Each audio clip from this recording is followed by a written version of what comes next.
Building the diaspora connection through generational stories can be a powerful way to preserve cultural heritage, foster understanding, and create a sense of belonging. Experiences and perspectives have evolved over time, and the lessons learned from previous generations should be explored and respected. And we can do this in so many different ways. This is how we are able to understand ourselves deeper. You're talking of Ori. You see, in my language, it's called Ehi. Yoruba is not even too far away from our language too. Among the Igbo people, it's called Chi. Anyway, we will have another room for this because this is talking about God consciousness. There is no technological innovation that has happened now that has taken us away. Why we are converging on this platform and we are getting stronger day by day is because of the stories we share.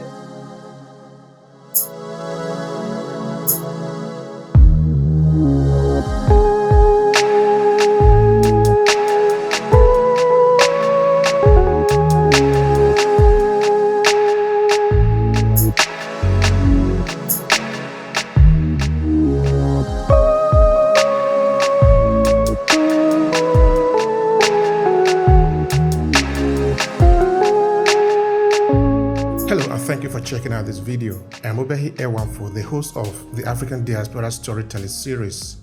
Every 2 weeks, we meet up on LinkedIn to talk about different ways we can leverage the power of storytelling as people of African descent. Now, this is it. We are uniting the millions of Africans in the diaspora through the power of our story. It does sound like what you are interested in. Make sure to subscribe to this channel and share this video with your friends who might need it. Now, back to today's conversation. All right, so the conversation for today, of course, is building the diaspora connection through generational stories. What are even generational stories? Of course, these are already very interesting for me. That is what we are going to be talking about today.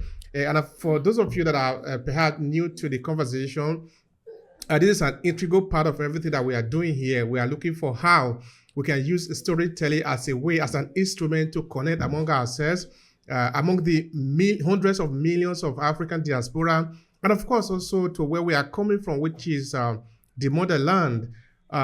In my place in Assam, it is said that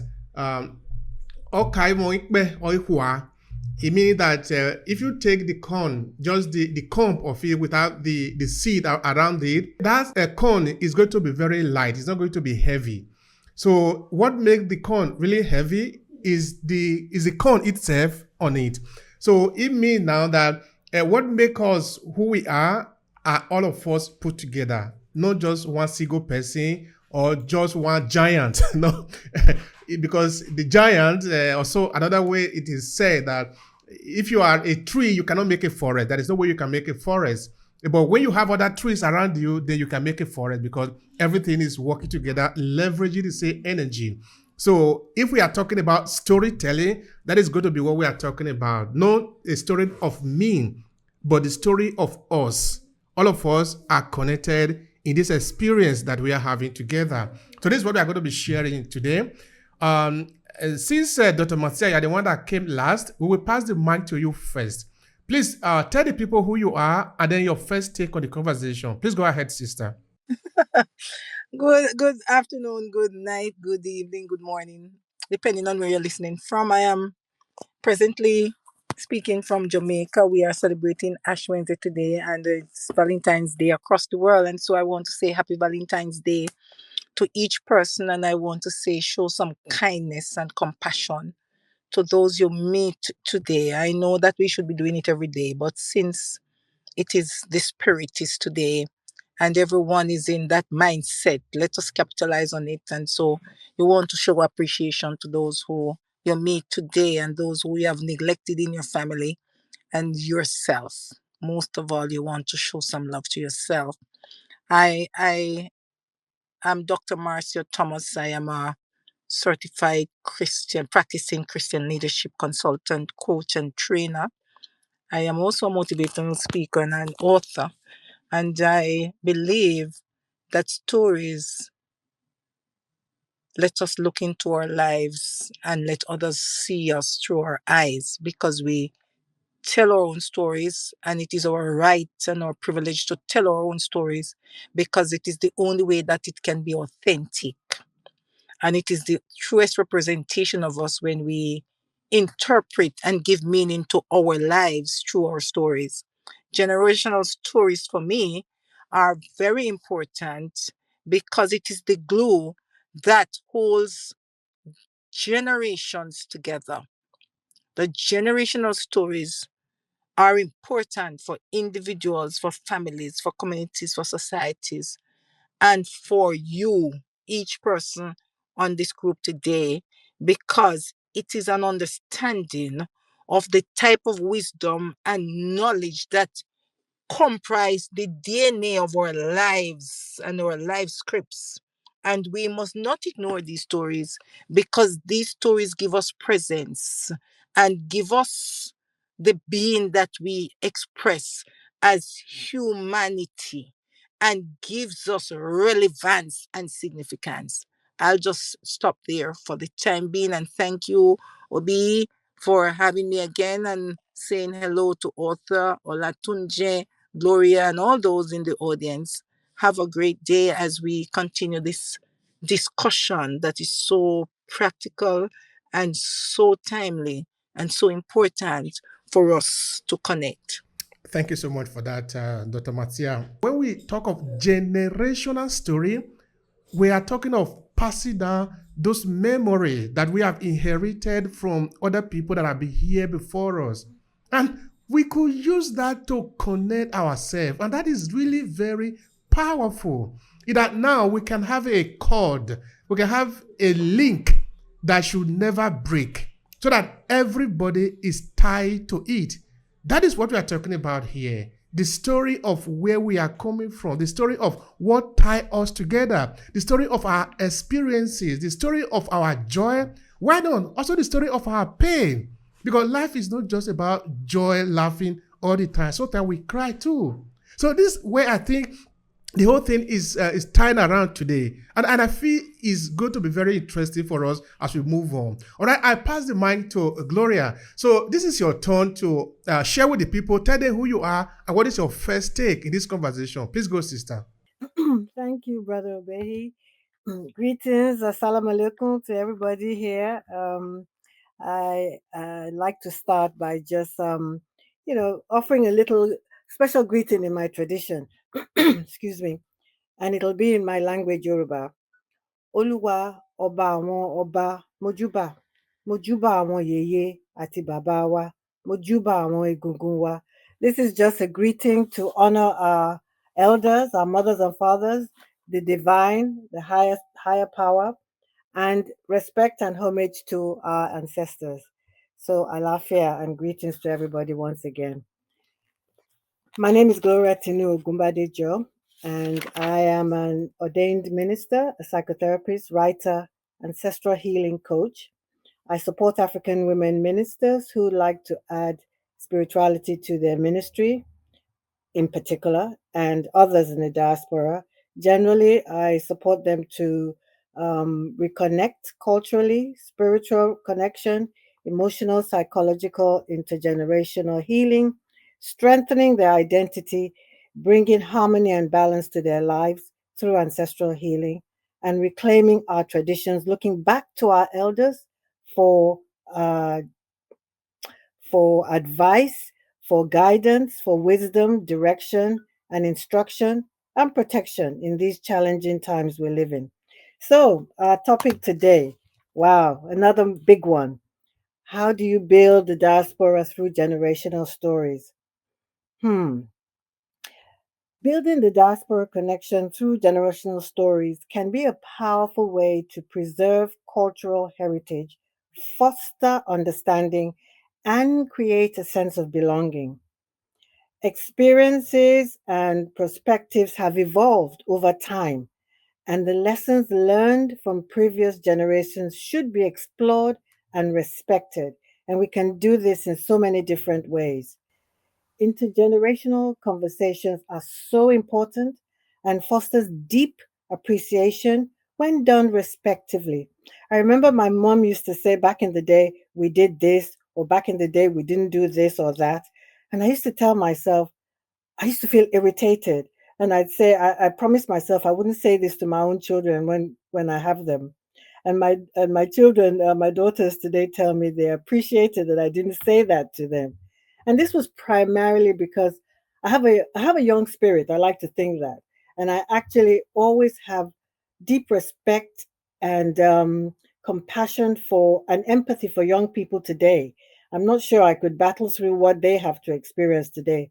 On the other hand, I also have so much respect and appreciation for the sacrifices my elders went through to make a smoother journey or path for me. I think and look at them with so much love and respect and appreciation. I can't get enough of their stories, the grace and doggedness they had to have to keep things going, the wisdom, calm, and patience they displayed, which is something in short supply today. They had so much humor and clarity in their actions. And in Yoruba cultural concepts, we have something called Itan, which is history. We have Iwa, which is character, and Ori, which is your destiny. All these shape the worldview of the Yoruba people. These themes are reflected in generational stories, emphasizing the importance of maintaining cultural identity and moral values across generations. Preserving generational stories is an integral part of connecting all one's cultural heritage and fostering solidarity within the diaspora community. In the Yoruba culture, which I talk mostly about because I am Yoruba, I'm from Nigeria. In the Yoruba culture, culture which might be similar in other cultures and traditions, the role of proverbs, folk tales, and something called oriki, which is a kind of praise poetry. Maybe talk about that another time. It preserves Yoruba cultural heritage, passing down wisdom, intergenerational sharing, personal anecdotes, and family stories rooted in your tradition. Things like myths, legends, and ancestral tales. It's not just for entertainment, but creates a way of identifying, creates bonds and identifying common themes. For instance, things like immigration, identity, resilience, adaptation, and cultural preservation all help to build the diaspora. Telling stories from various generations within the diaspora community helps to showcase the diversity of experiences and highlights the richness of the diaspora.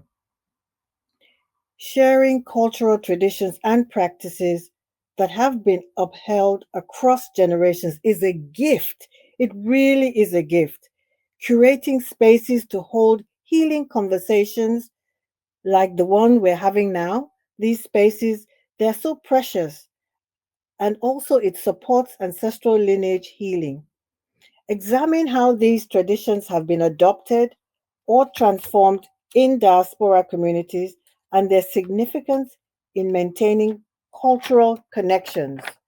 You know, there's so much I can say and so much I want to say.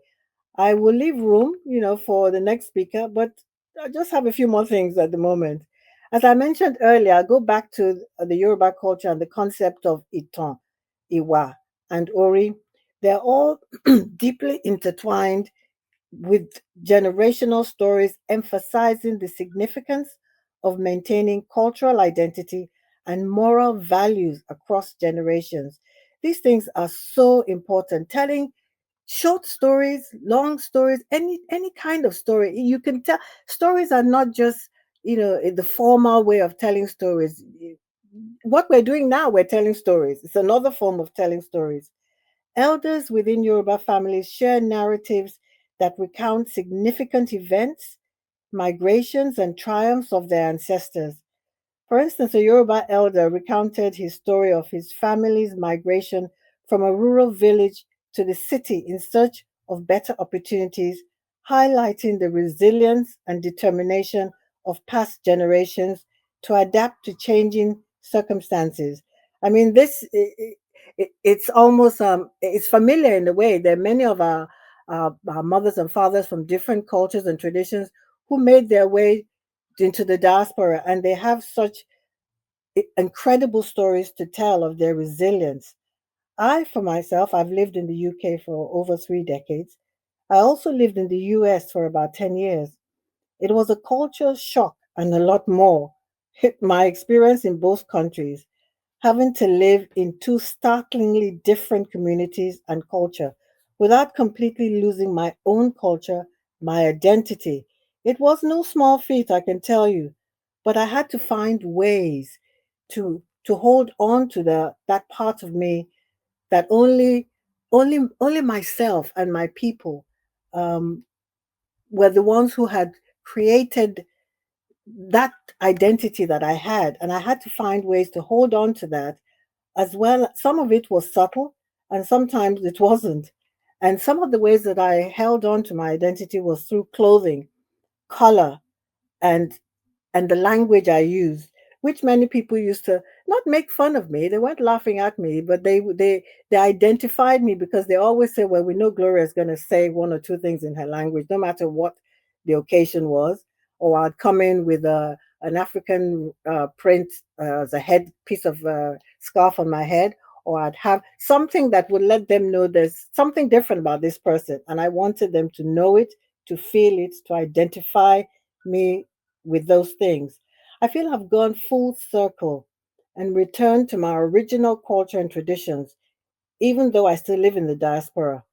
I always kept those stories I was told by my grandfather and other elders of the heroics of my people, their integrity and moral fortitude. I carried that within me wherever I went, which gave me a sense of pride. I love always mentioning that statement that Maya Angelou said, that carry all your people, everybody who's loved you, who's cared about you, carry them on your shoulders wherever you go. When you enter a room, people will feel that you have people with you, and you will feel safe and secure. I really believe that because when I walk around, I walk with my people with me. In turn, I have told my own daughters some of my own personal stories, stories of my grandparents, stories of the culture and traditions, and they also have grown up with stories of their own in their young life. They already are making stories of their own. They have a strong sense of identity. They're secure in who they are in their Yoruba culture, and it's something I feel so proud of when I see young people today and how completely lost they are. We owe our children to tell them these stories, tell them our stories, tell them the stories of their grandfathers, their parents, their ancestors. We have to do the research, we have to do the work, we have to ask the questions so we can pass this on, as well as heal our own traumas, all our own generational pain. Another example that I'll give quickly is the concept again of Ori, Ori the meaning of Ori in Yoruba is your head, but in the Yoruba cosmology, Ori means something much more. It represents an individual's inner sense and identity. Your, it's a kind of intuition that we all have. In Yoruba cosmology, it's something very, very powerful. Generational stories often explore the idea of destiny as a guiding force that shapes the trajectory of one's life. My great aunt told me about how she followed the guidance of her Ori to pursue a particular career path, illustrating the belief in fate and the importance of listening to one's inner voice. I also I've had my own example and my own personal testimony to this concept of Ori. I was clinging to following the guidance of my Ori where this work of ancestral healing is concerned. I wasn't sure about it. There were a few paths that rose to meet me along the way at a critical point just a few years ago. And ancestral healing was the least of all the choices that I had the most confidence in choosing. But I received so many signs that putting this work in front of me And having always been deeply spiritual and intuitive, I knew that these signs were my Ori speaking to me, and it came from my culture and tradition, which I pay homage to all the time. And listening to my Ori, it has given me more than I can ever be grateful for, because I know now, I'm absolutely sure that I'm living in my purpose. I'm doing exactly what my divine higher power has told me to do, as well as my Ori. I'll pass the mic on from now. Sorry if I took up too much time. You see, when I was talking just now, I was saying that sometimes we just, maybe all the time, we need to always connect to something on the root, not just only at the abstract. You see, one of the challenges that we have in the diaspora is that people speak not able to connect to the root. And of course, we don't need to blame them for this. It's because most people didn't have the chance to be able to connect to the root. So that when they make references, it's always lost in the academics. It doesn't go down to the root. You see, what I mean now is that when you make instances, making reference to Yoruba culture, making reference to the life that have been lived by the elders there, it cannot go further than that. That is the last that it can get to. That is the deepest it can go to. We need to go there to use those terms, those language. We can never be enough. In fact, I sort of propose sometime that we need to tell our leaders that when they go to the United Nations, they need to speak our language, use it to make parable, help the people of the world understand that we have highly valuable idiom and way of expressing ourselves without necessarily using English or French or Arabic languages. This is how we are able to understand ourselves deeper. You're talking of Ori. You see, in my language, it's called Ehi. You know, Yoruba is not even too far away from my language too. Among the Igbo people, it's called Chi. Anyway, we will have another room for this because this is talking about God consciousness. Who are you as a human being? It's more than just your color. It's more than just your qualification. It's more than just your education. In fact, in my language, people speak to your ehi.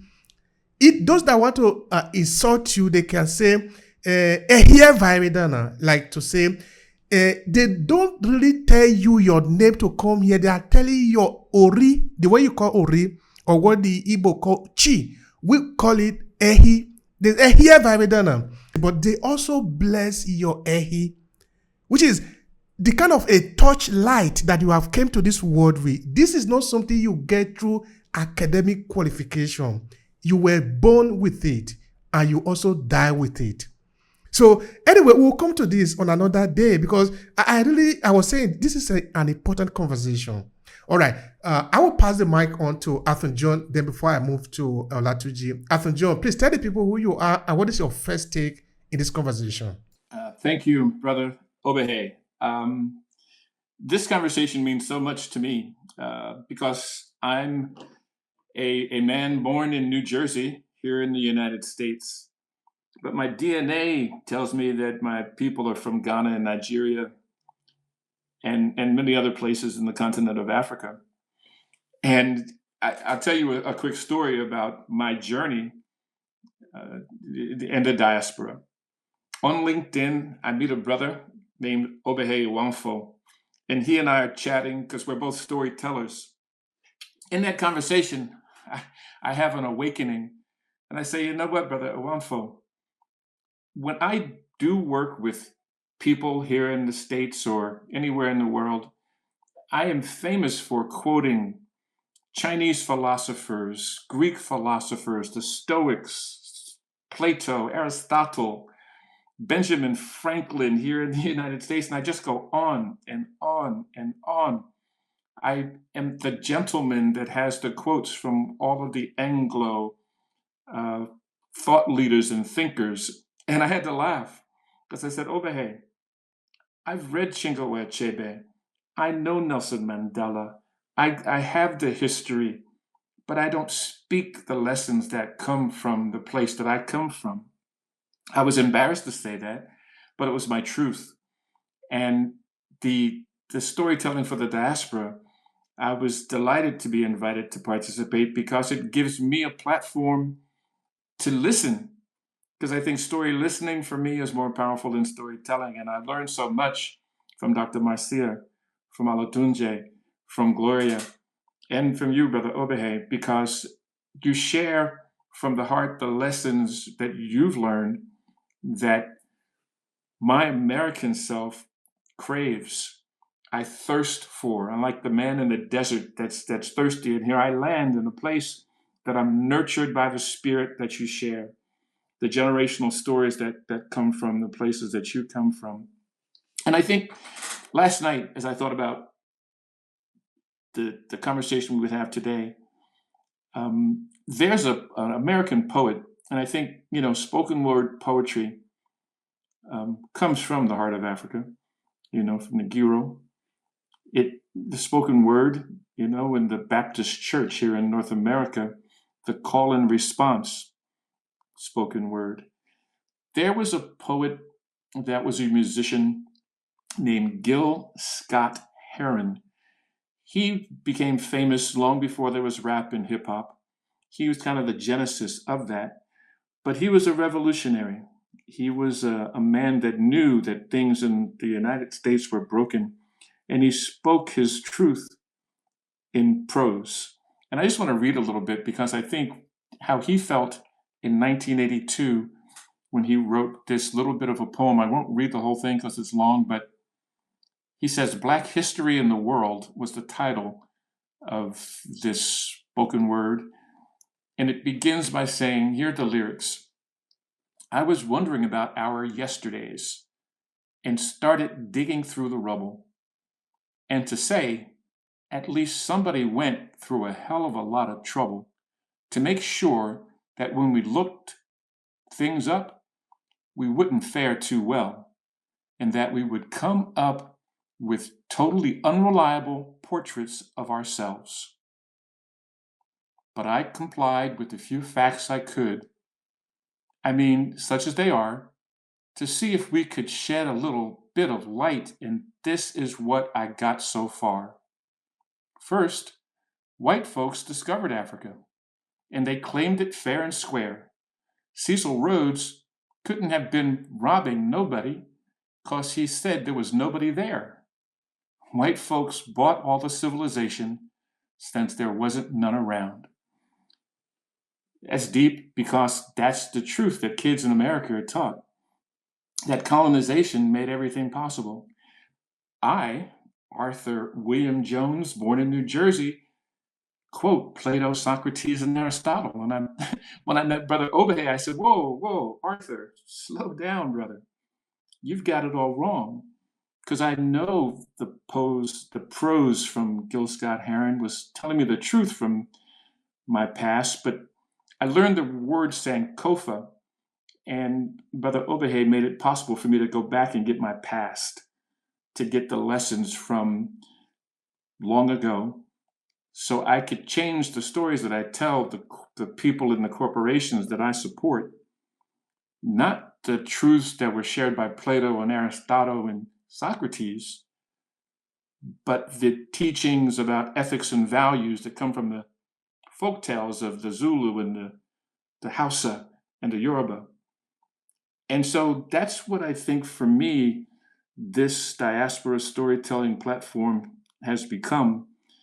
It's a place where I learn the generational stories and the lessons that I can pass on, not just to my family and not just to the friends that gather around me, but to the people in the corporations that don't look like me, that need to know that the value that comes from the place that I come from, where my DNA was born,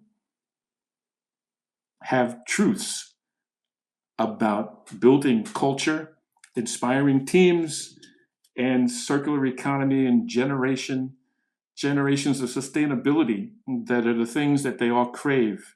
I just want to point them to the source material for those things is in the greatest continent on the planet. It's Africa. Thank you for giving me a chance to share that bit of my story. Thank you so much, brother. Thank you so much for that. You see, that sharing is deep. It's very deep. And yeah, we are ready also to do deep things. One time, that should be over a year ago now, I was interviewing a US professor of history. We were talking about what we often talk about here, which is African history and the relationship that we have had with the European. At a point, it appeared as if my sister, the professor, was about to cry. Then I told her, I said, listen, sister, if you have to cry, you can cry here. We can cry together, but we have to do this. We have to talk to ourselves. We have to heal ourselves. So when I hear you talking just now, it looked like tears want to come from my eyes too. Because this is about us. This is about us. How did we get to this point? Maybe by talking about this experience that we have had, the truth in our heart, maybe we can have a way to retrace our steps back. It is important, the conversation that we are having is absolutely fundamental. Now, let me share another story with you. This is a child that was born here in Italy of a Ghanaian parent, both of them. Of course, this child, like every other children of African or African diaspora, go to school and they are given Western education. And there is nothing wrong getting education. But there is everything wrong if the child is educated away from his or herself. Because this child, an adult now, told me, I'm not saying I heard it somewhere. He told me that Africans have no history. If there is a history in Africa, I should prove it. I was shocked. I'm not saying this is somebody of 12 years. This guy, as of the time that he was speaking, should be something like about 18 or 19 years old. This is the work of the miseducation that not only happened in the United States, but it happened all across Europe and it happened in Africa too. Because we are being fed information that will help us to, like Atu was saying before, so that when we dust out the document that they are giving to us, we will be ashamed of ourselves. We will look upon ourselves and say, we have never been here. Thanks to racism, thanks to slavery, thanks to colonialism, without them, we are nobody. That is a narrative that is prepared for us so that we can be ashamed of who we are. Anyway, I don't want to take it further than that because other people will talk. Olatuji, please go on. Tell the people who you are and what is your first take on the conversation, building the diaspora connection through generational stories. Amazing. It's good to be here. And I want to say alafia to everybody. Thank you so much for coming around. It's a great pleasure. This is so sweet. All right. So sweet. In case you are just joining us for the first time, we are doing a very great work here. And it's us building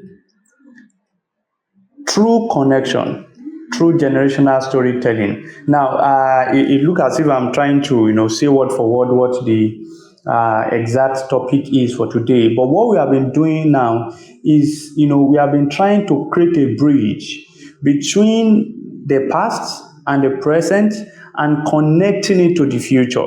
And this is very, very interesting. So interesting. I won't, play with words, all right? I always take them seriously. And I've become very serious, recently, helping people through emotional intelligence, all right, to be able to assess even stories in their life, the stories that their emotions are telling them. And we are able to also, through that, able to assess the stories in their lives, right? The stories around their life to be able to get the best possible. Now, look at it. Look at what generational. I told you I will not, spare that word. Look at what generational. I'm seeing two words there. I'm seeing gene and I'm seeing rational.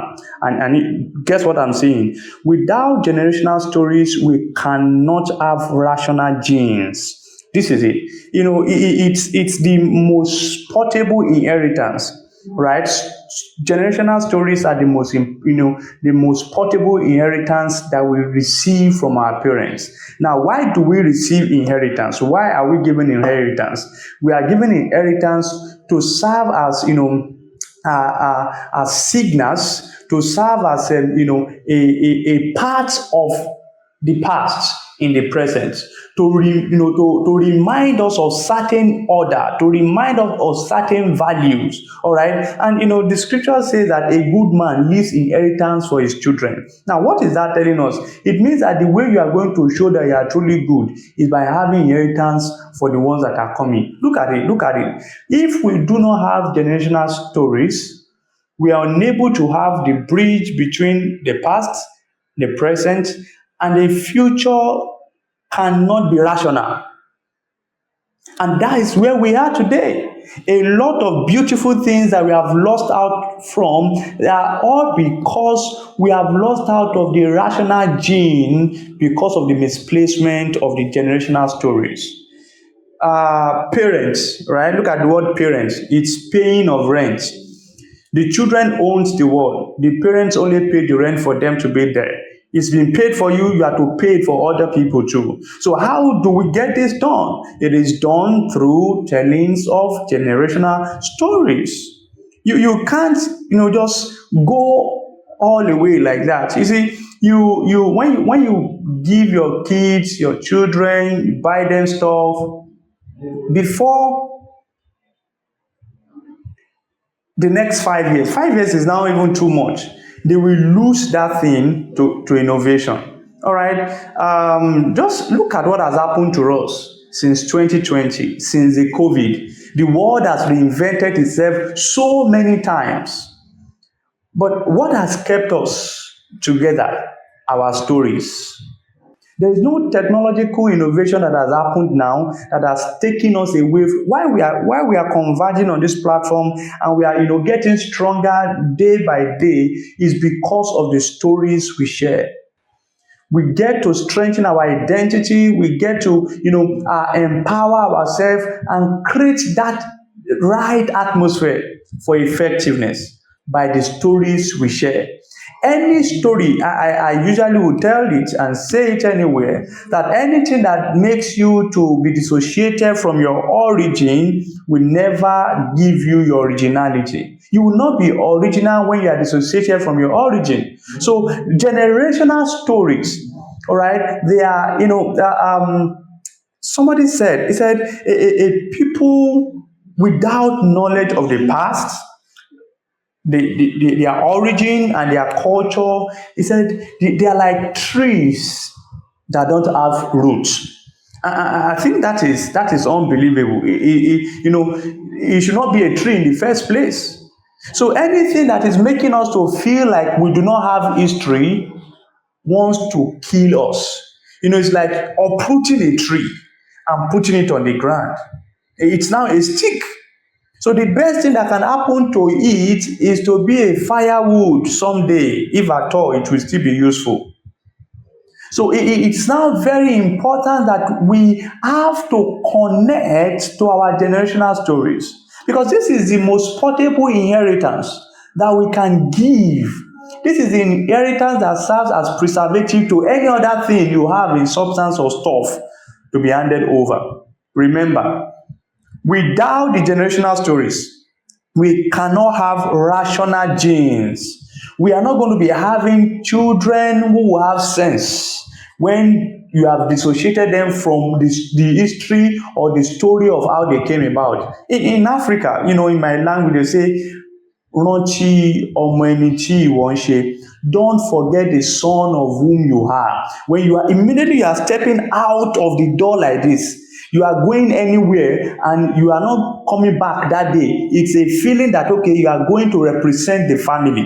It's a feeling that you are going to tell the world where you are coming from. So they quickly will tell you that, hey, young man, young lady, don't go outside there and rubbish this name that we have built. Right? So immediately we begin to have stories that do not have this kind of connection. We cannot be rational. And you will be able to see and tell clearly in the spaces where we have not had these kinds of stories, we have lost the rational gene.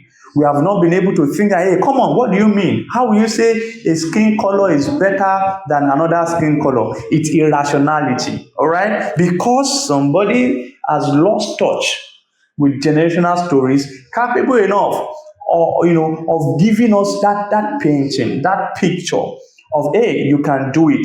If some people could do it even when we were not this capable, come on, why will you be this capable and you say you cannot do it? That's the power, all right? That's the strength that comes. That's the enablement that comes with it. We are 100 times, many million times better than people that lived when there was no electricity.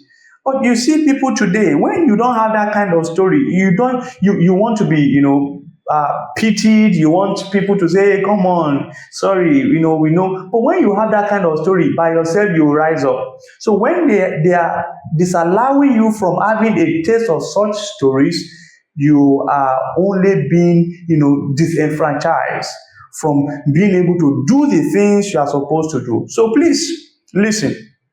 Anything fighting hard, anything fighting hard to dissociate you from your origin does not want you to be original. And look at the word generational. I see two words there as I close.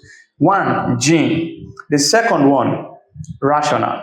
And what does that tell me? It tells me that without the generational stories, listen, we cannot have rational genes. The future is a mirage if we do not have stories that will bring us from the past to the present.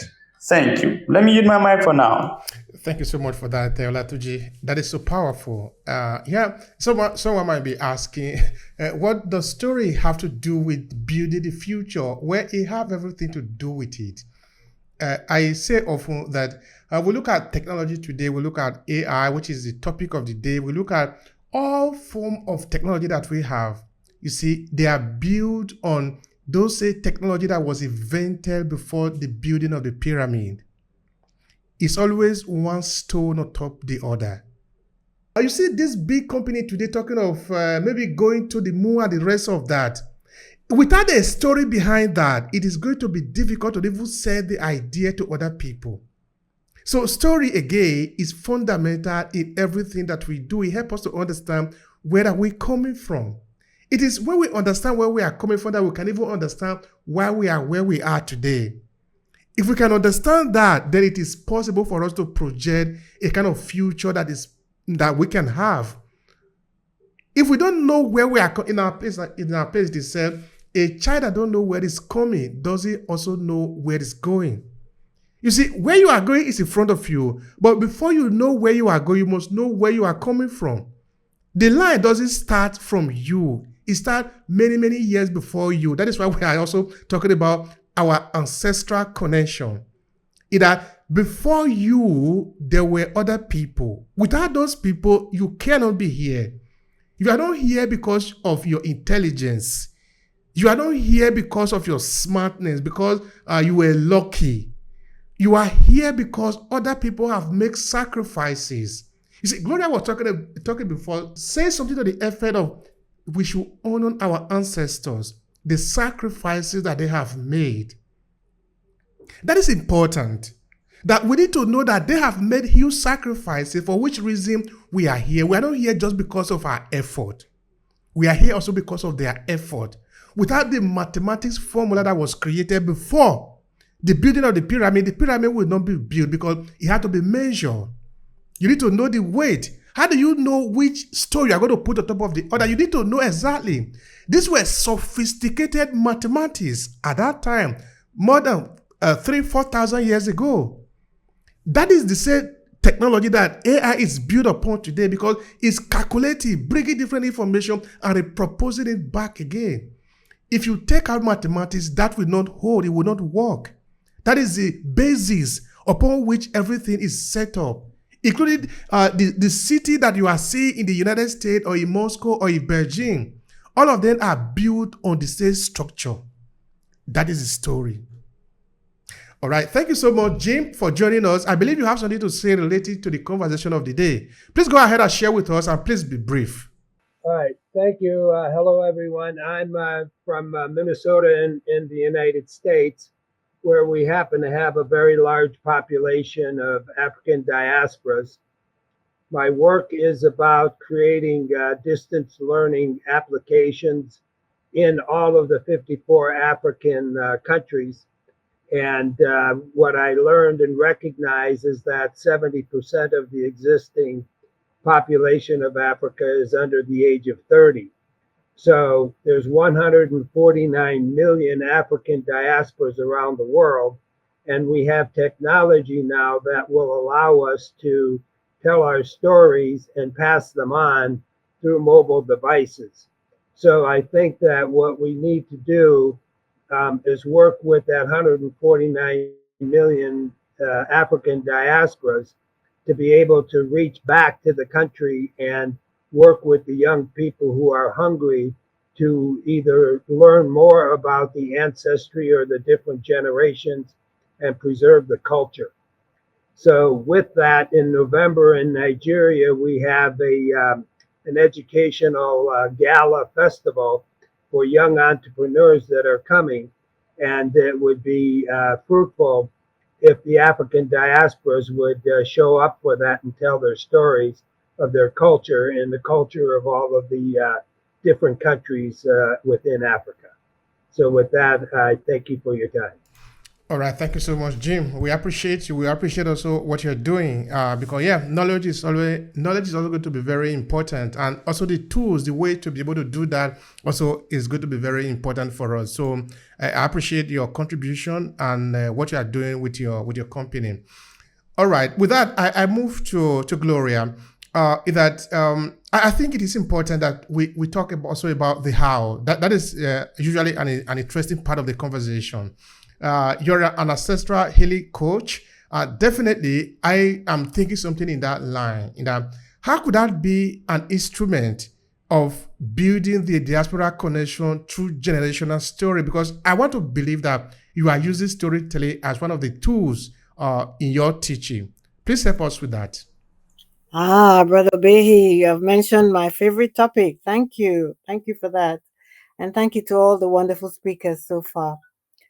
Ancestral lineage healing can be used as a tool to build the diaspora through generational stories, and is a profound way to reconnect with cultural roots, heal intergenerational wounds, and foster a sense of belonging.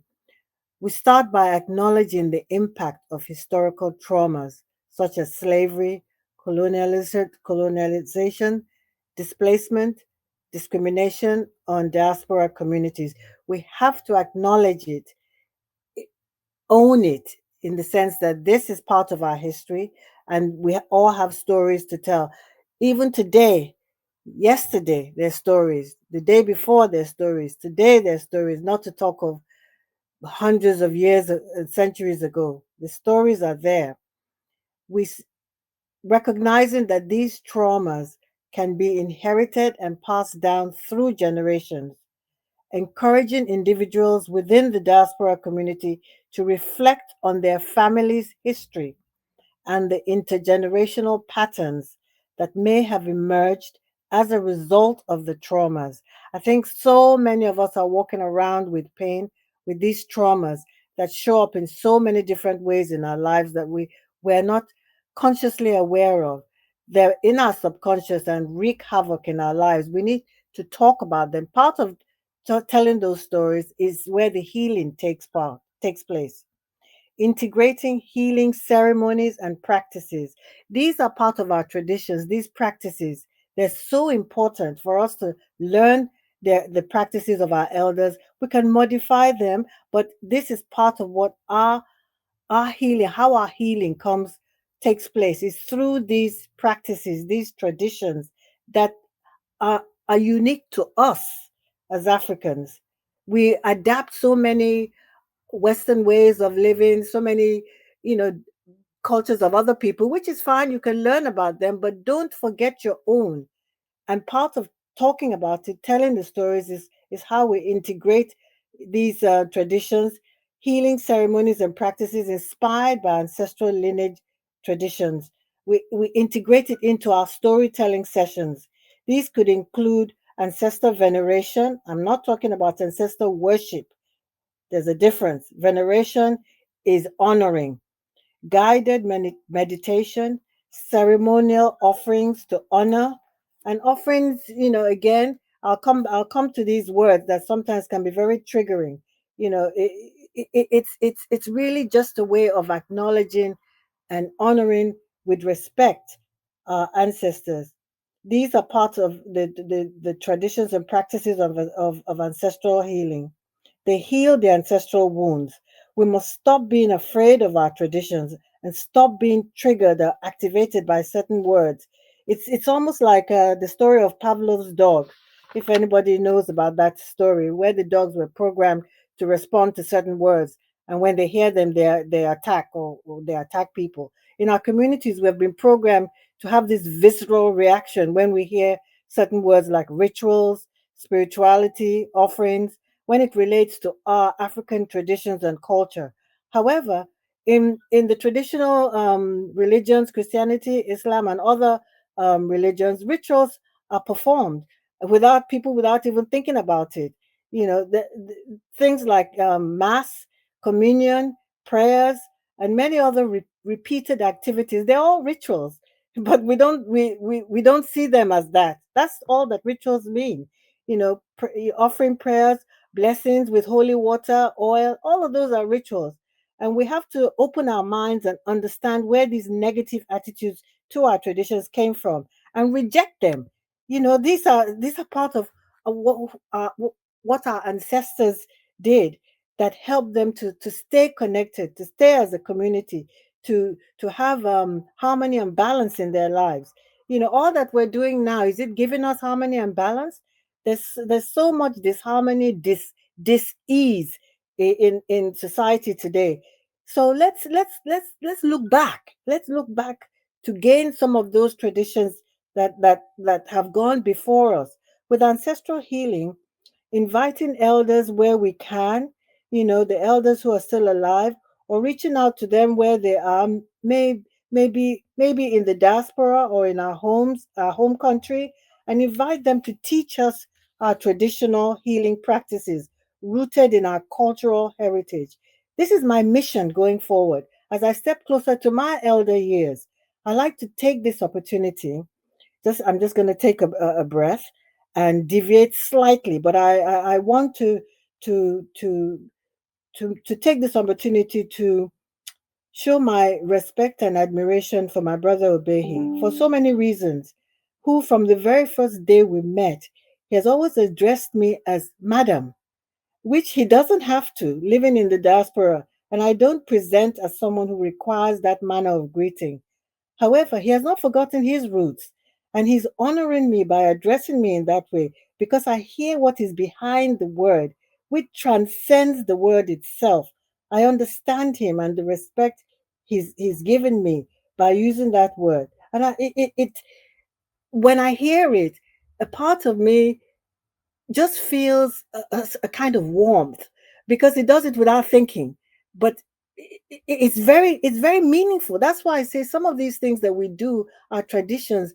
They're very simple things, but the power in them, and I don't want to embarrass my brother, but every time I hear it, it reminds me of home. It reminds me of good people. It's such a powerful thing. Facilitate conversations that empower individuals and celebrate their cultural identity, as we're doing here and every time we meet. So I want to encourage us to explore our ancestral traditions, languages, music, dance, and other cultural practices as a source of strength and resilience. And let the stories flow, brothers and sisters. Thank you. Thank you so much. We appreciate it, sister. That is so valuable. That is really so valuable. Thank you so much for that.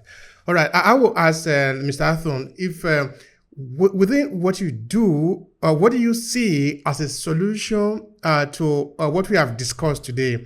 Actually, what do you think is a better approach to building the diaspora connection through generational story within what you do? Please share with us.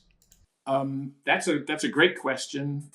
I think because my mission, because of our relationship in this platform, is really focused on the work that I do day to day and the work that I hope to do in the future, and that is to continue to enlighten people and business professionals that wisdom, the ancient wisdom, the generational wisdom, is not exclusive to the Greeks, the Romans. That it's, we have African folk tales that I always am delighted to hear Gloria and Olatunje and Dr. Marcia and yourself share with me, because they brighten up my intellect. They make me smarter about the connection that we have, that and those stories bridge connecting the ancient wisdom to the modern business challenges that people face. And so my mission is the ancient wisdom, bringing it into the modern world and using it as guideposts, as North Stars for business leaders that are challenged with incredible volatility, uncertainty, chaos, and ambiguity. But, if I look at the story of Anazi, or the story of the king and the calabash, or the story of the wise daughter, I've been researching, I've been finding them because I want to use them to enlighten those leaders to say, there's ancient wisdom. Let me tell you the story of the wisdom of the pot, or the wisdom of Anasi, the spider, and how if you embrace the ethos, the thinking, and use it in your corporate world, the story can champion that knowledge sharing, which is something that story really produces and honors and promotes, is something that when you do that in your business, you're creating better communications, and better communications evoke more creativity and innovation in your business. I see myself as the storyteller that brings those stories from our ancient past forward into the boardrooms of modern leaders to help them find new ways of creating better strategies to help them achieve success, to move from intention to impact. So that's just kind of where I'm at. And I think it's largely supported by this platform and the lessons that I learned when I participate here. So thank you to everyone for making me smarter. Thank you so much for that. We appreciate you. We appreciate the value that you share here and you continue to share here. We really do. We appreciate it. Thank you so much for that, brother. That's so great. All right, let me talk to Dr. Marcia. The conversation remains what it is, which is how do we build the diaspora connection through generational stories? And now, you are here every day. Nobody is paying you. You decide to be here because you believe that this is important for you, that the value that you are adding to the people here is important for you, because we are all here to serve. We are serving the people. Nobody is paying us for this, no? It's not like we are doing this because somebody is going to give us money. We are here because we believe in what we are doing. Now, this is the question. What you are doing might also sometimes relate to business. So for this reason, I'm going to ask you, how can what you do in your business profession, in your career, what kind of solution can people find there? Those who want to build their diaspora connection through storytelling. Please share with us. First of all, I want to add two things to the previous discussion, as I resonate with author and I resonate with Gloria as it relates to owning and appreciating these ancestral rituals, these stories, these habits, these patterns, these cultures, and these mindsets that we carry us in our spirit. We must nurture it because it is like a roadmap. And we have to understand that even if we ignore our roots, because generational stories connects our patterns, our habits, our viewpoints, our perspective, our overcoming, our conquering with those who have gone before us. Generational stories is like the footprints that we weave, and we as a generation will weave, that others who come behind us must find us faithful. And so, whatever our gifts, they are supported, they are enhanced, they are amplified by our reference point. And our reference point is also our resident point. And that is the sum total of our character and how we navigate the future. It is these generational stories that make us promote those habits in us, in how we cook our food, and the medicinal value of our herbs and our seasonings and our spices, and what they do for us other than just flavor our food, how they build our constitutions and what they mean to us, the interpretations and meanings that we give to our story of how we handle and how we honor and how we dispense our emotions and our and christen our birth of our children, our birth of new ideas, our birth of our achievement, how we view mistakes, how we pivot, how we deal with resilience, all goes back to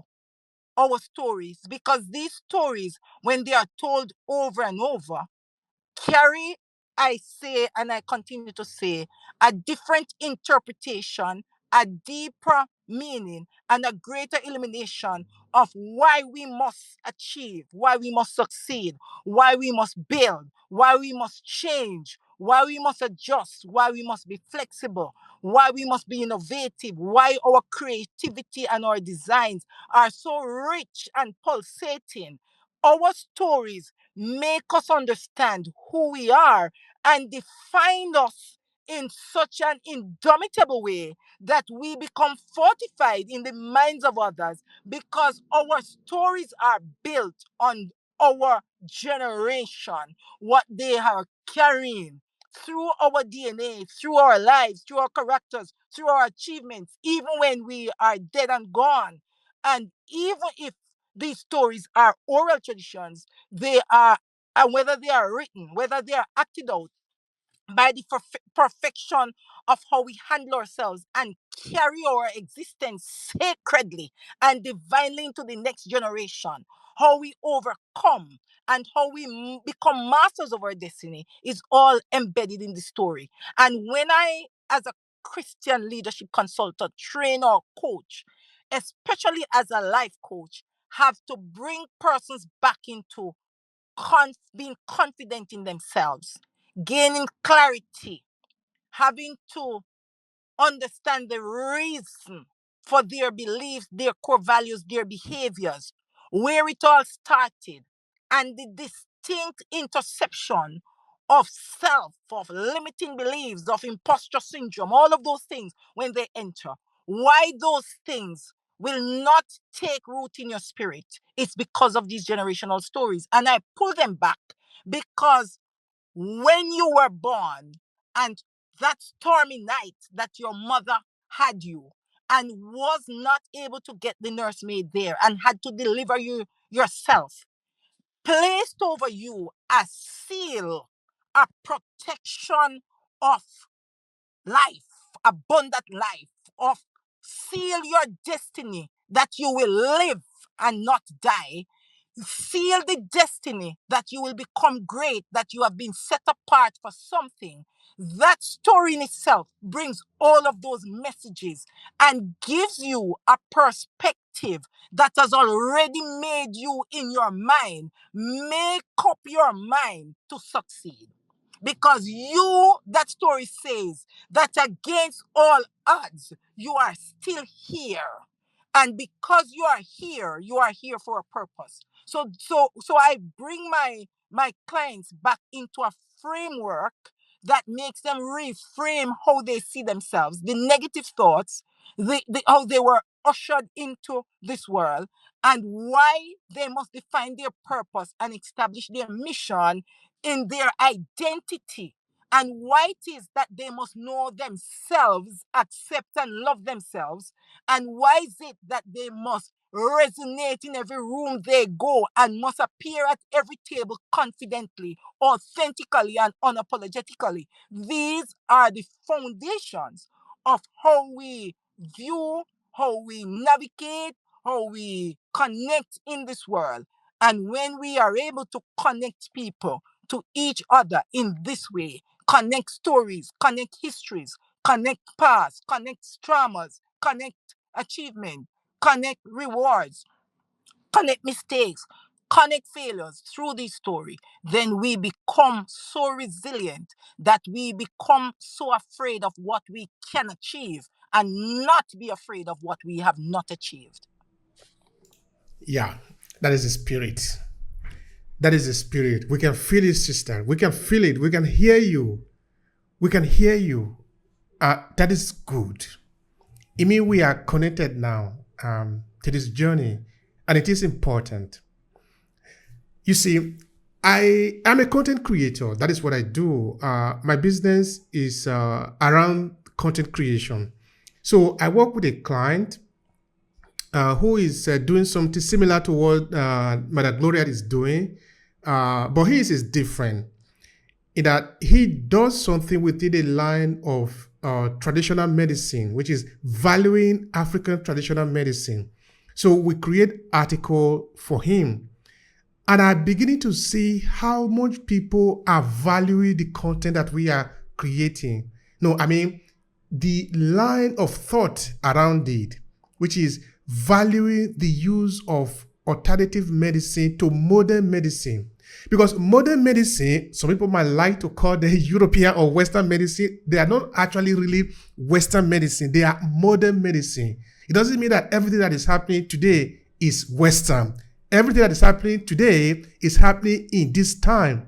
If there are Africans living in this time, Africans are also part of that. So modern medicine was actually built up from traditional medicine. We cannot do away with modern medicine, and this is why. In it is buried a deep history and culture. Now, maybe we might take a moment to even look at that briefly. In many traditions in Africa, you do not disrespect the forest. You do not disrespect the plant because that is the source of your livelihood. Now, people in our culture know the names of the plants in the forest. These are the people that never went to any modern school.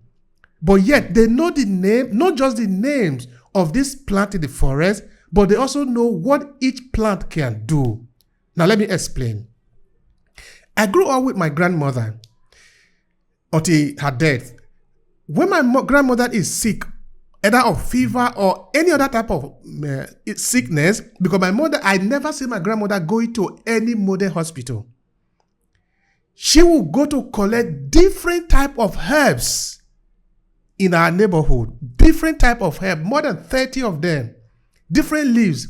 She will put it together, she will boil it, and you will get a drop of that substance. You will drink it, you will be well again. It has happened to me. It has happened to her. It has happened to all of us. You see, we are nine siblings. Each of us was born in the house. None of us was born in the hospital. We should not disrespect our culture, our history. Now, why are we talking about history? How do you think my grandmother knew about that? That was told to her. That is already history. And now, what should happen if we value that history? It means we will never lose it. But what will happen if we don't value that history? We will lose it, actually.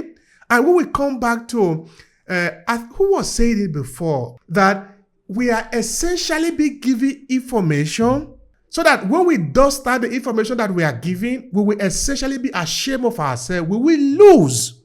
Then, of course, the consequence of that is that we will go back to those who give us the information and ask them, what is the way forward? They will have become a commodity in their hands. But what if we could know our story?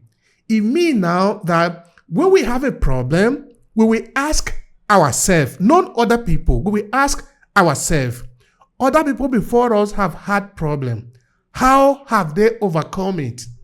Because now you don't want to tell me that we are only having problem today. No, we have been having problem before. Our ancestors have been having problem before. All these problem and solution are documented in our story. I am not saying they wrote it down in a book. Okay, some of them wrote it down in a book, but not all of them. If you know your story, now you know how to overcome those challenges when the time comes. But if you don't know your story, you know only the story of other people, then you will know how to disvalue yourself and always consider other people as a solution to your problem. Can you see where we are today, how we gradually become a problem for ourselves? Because we have lost track of our story. So we now ask people in the Europe, please come and save us, come and help us. But why can't we help ourselves? If our ancestors have been helping themselves up until now, they didn't need other people to show them how to live. They know how to cultivate. They know the weather. They know where to plant. They know when not to plant. All these are buried in the story. If you don't know your story, then you think they have never done anything before. You will look like that little child that was growing up here in Italy who said Africa have no history because he was told Africa have no history. This child never understand that there are great Zimbabwe, there are the great ancient war of Benin. It become irritating and become frustrating to see that this is the way it is. So we need to make an effort, a deliberate effort to know our story, where we are coming from. It will help us to understand our food. You see, one day I was talking about food. I was saying, you see, in Italy, for example, or in many other parts of the world, in the West particularly, you will take a plate of food. You say, how beautiful is this food? How nice is this food? But have you taken the time to really examine the content of this food? I was saying, going back to the story of my grandmother again, that the food my grandmother can cook is far more rich and valuable than any food I can buy in any restaurant here in the West. And this is why. When my grandmother want to cook either ogbolo or egusi, she would take the time to gather her ingredients. And all the ingredients are usually complete. And I say to my guests, and I will say to all of you that are listening to me now, that when the food is cooked, it's beautiful with aroma, colorful and very nice. But guess what? My mother did not put any coloring substance in the food. All the color that you are seeing is only deposited by the different ingredients that she has put in the food. Now, somebody came to Africa and told us that they know better what we can eat. But this is a transaction. It are gradually, like Dr. Marcia was saying before, they are telling us to devalue ourselves so that they can serve us better. It's always about the money. When you no longer have anything to sustain your life, you will still want to live, then you need to depend on them to give you the source of livelihood. Then whatever they give you, you need to take it or you will die. That is the power of story.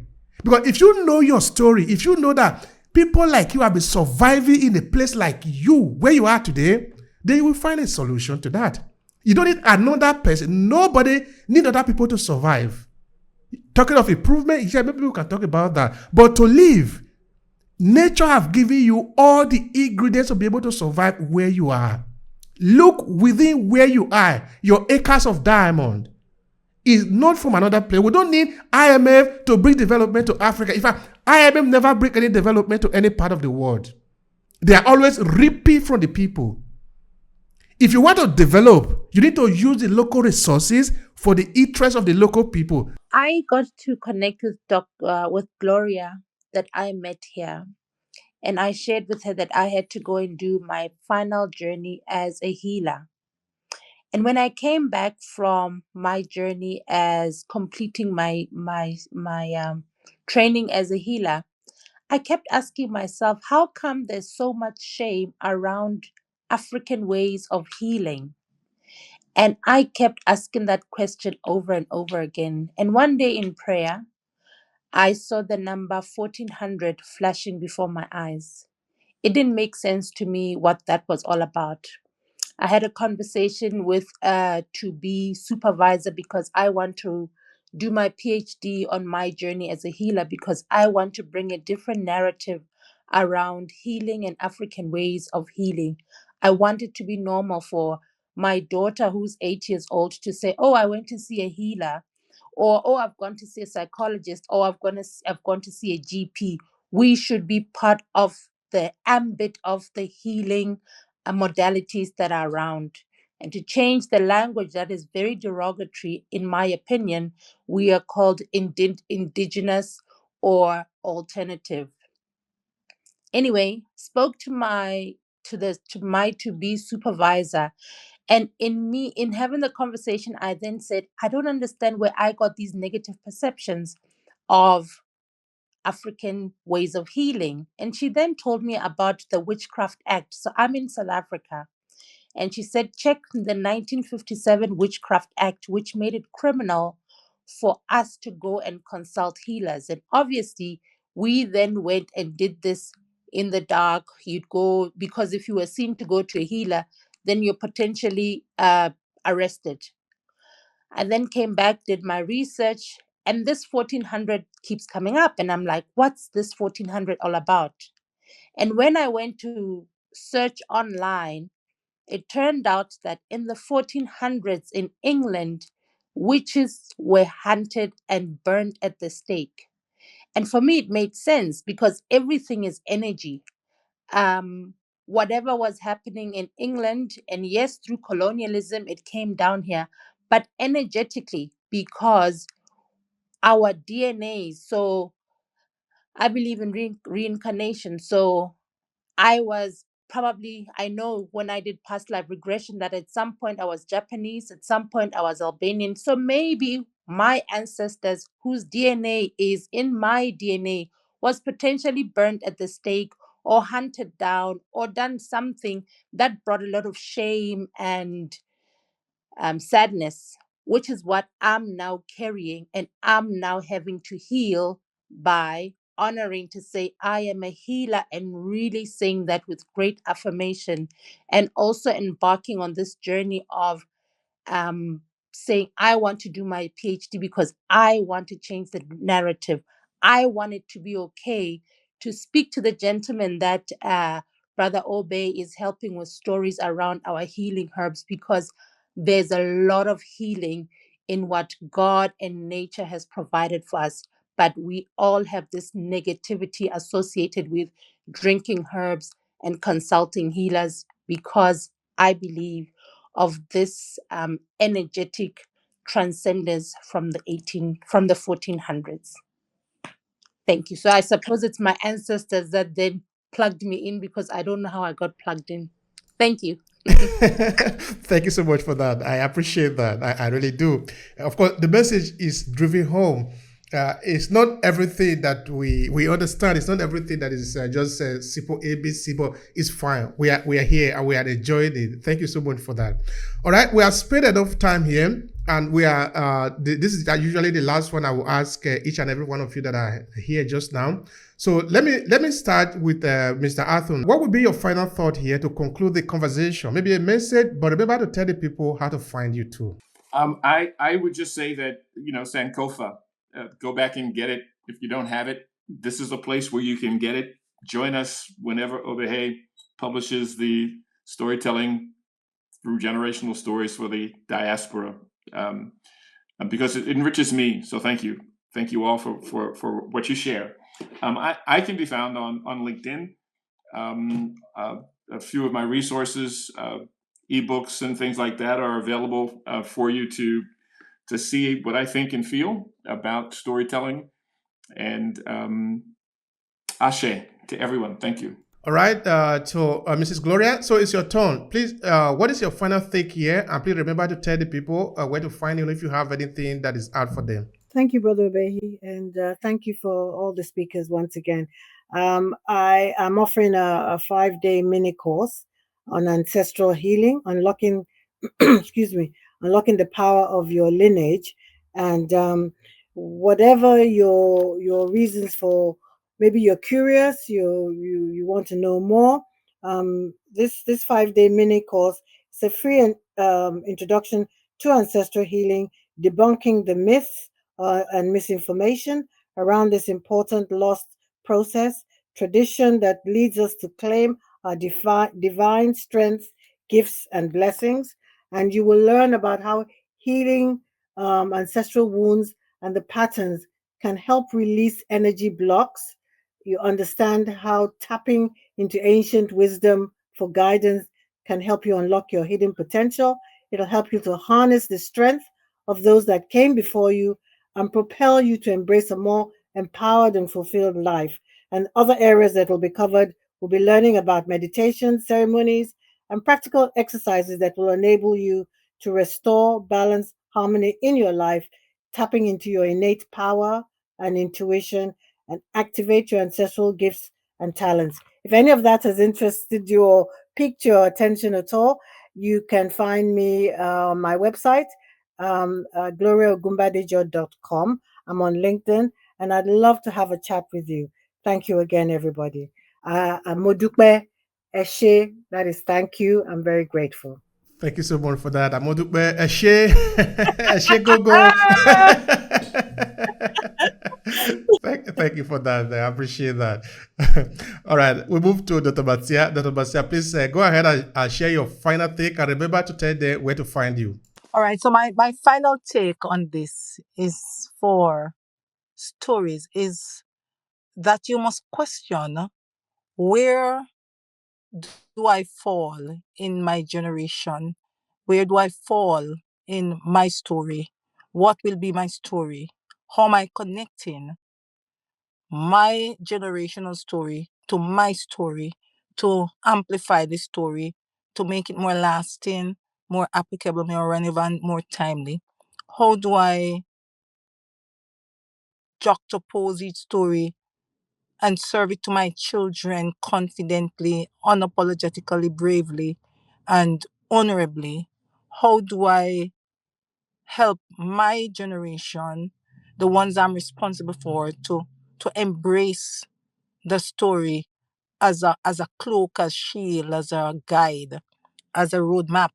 And what is the legacy that I want to leave behind in my story? How does my story, generational stories, change me? How does it guide me? How does it allow me to soar? What do I need to do to make it a relevant, valuable treasure? And how can I preserve this treasure? Are some of the things that we want to look into ourselves, and so that we can honor the memories, the sacrifices, and the achievements of those who have gone before us, and how we can add ours to it, so we build a treasure box, and a treasure box that whenever it is found is so valuable that it is preserved as sacred, and we also add our treasures to this box and pass it on as a heirloom of overcoming and of victory, and make others want to fulfill that journey. And so it becomes an intricate story, one story carried through all generations, added, and each person is writing and adding their verse, their line, their chapter to the story. That's what I want us to resonate as we go through, because this is the way that we connect, and this is the way that we forge meaningful connections. This is the way that we give purpose and meaning to our experiences and to the journey. And this is how we honor our walk. I, I, as a Christian leadership trainer, consultant, and life coach, do one-on-one coaching, group coaching, team building. I am a motivational speaker, and I'm also an author. And I help women, especially in leadership, to who feel stuck, overwhelmed, or burnt out, unproductive, or disengaged to find back themselves, to connect their roots, their purpose, their mission, their passions, their core values with their mission, and to remain resilient and faith-fueled and exemplary, especially in challenging times. And I also have a mini course that is really a challenge through a masterclass that propels persons and guides you and shares tips and strategies interactively as a workshop on how you can become, if you are not, or remain, if you are, a resilient, faith fueled, exemplary, inclusive, innovative leader. And so that is one of the ways that I can be reached and also benefit you. I am working on a podcast that is called The Leader Like You, where I want resilient, innovative, creative leaders who have navigated their challenges by harnessing their superpowers as leaders to tell their story of encouragement, of hope, of overcoming, of pivoting, so that others, aspiring leaders, beginning leaders, can get hope and know that it is not impossible. I also have another book coming out that is called I Promise, and it is really guiding leaders, Christian career professionals to be exact, and precisely women in leadership, to lead from a foundation of claiming God's promises and how these promises are integrated in their lives. And actually, I have stories that are generational stories embedded in the book as illustration and as support nuggets for the promises, because I have spoken to persons who have been leaders and are retired and who are aged as to how they pivoted and what were some of the challenges that they encountered to carry them to this point and to make them undoubtedly resilient and faithful. So those are the offerings I have at this time. I have a newsletter that gives Christian essential leaders essential tips on how to integrate your faith and stand out in your workplace professionally and personally as a leader. And I also have a devotional, which is a blog where I give you action steps on how to generate and foster creative, collective well being in your organization. Thank you so much for having me today and for sharing. And I also want to say how much I appreciate the support and also the audience that stayed behind, and also my esteemed members of the panel here, and the wisdom that I have gained and the insights that I am taking with me. Thank you again, and have a great day filled with love and memorable moments, and also a day in which you share compassion and kindness. Thank you so much for that. We take that message home. This is a day for that. This is one of such important day. I like to add that it is important that we should never allow somebody to make us ashamed of who we are, because who we are is on purpose that we are what we are. We are who we are.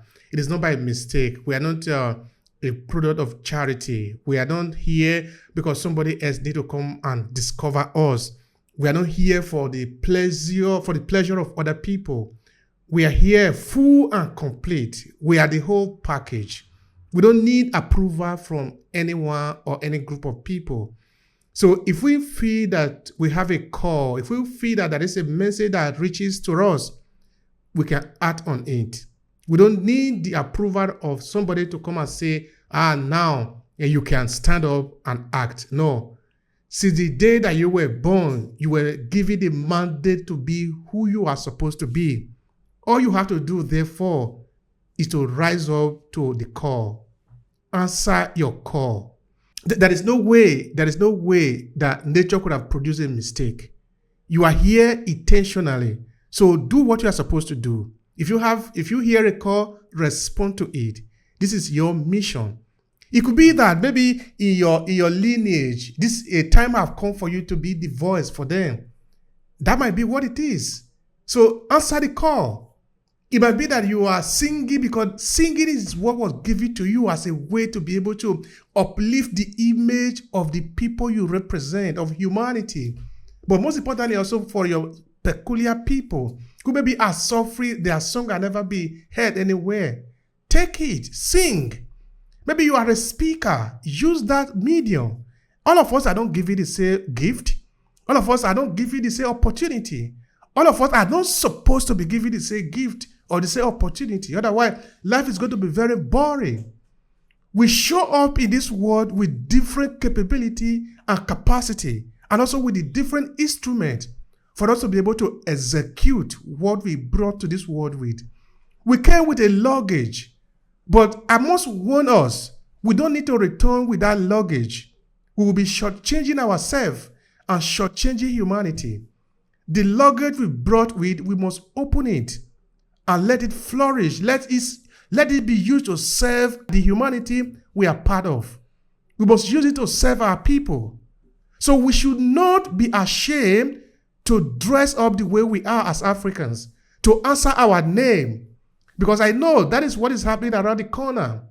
They will ridicule you because you have an African name, a different kind of name that is known among others. That is why I was giving Peter, for example. Now, of course, you don't hear me answering the name Peter because that is a baptismal name. As if the God I was going to serve cannot hear my name when I talk in my language, which is Esan. When I say my name is Obehi, as if that is not qualified enough. So I need to take a Christian name. So there are a lot of things like this that are happening that are gradually helping us to be ashamed of who we are.